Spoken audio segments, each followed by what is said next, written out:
An intervening act is an independent event occurring between a defendant's act and a victim's ultimate injury.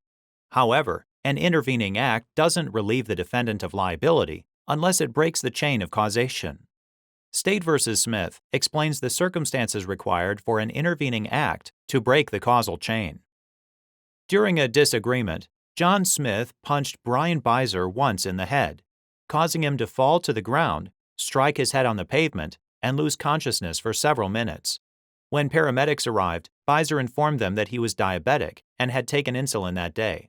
They took him to the hospital, where a doctor recommended a CAT scan. Biser declined. The doctor also offered to give Biser insulin because his blood test revealed an elevated glucose level.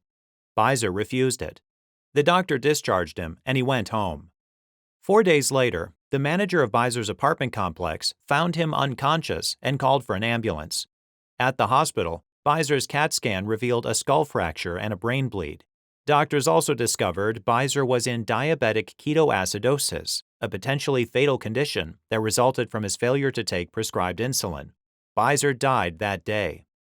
The coroner declared the cause of death as homicide from a blunt force head injury. So the state of Ohio charged Smith with felony assault and involuntary manslaughter.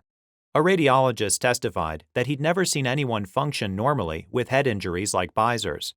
A neuropathologist who disagreed with the coroner testified that diabetic ketoacidosis caused Biser's death, but he also testified that the head injury substantially contributed to Biser's death because the frontal lobe damage he sustained from the punch and fall would have made him apathetic and impaired his ability to care for himself.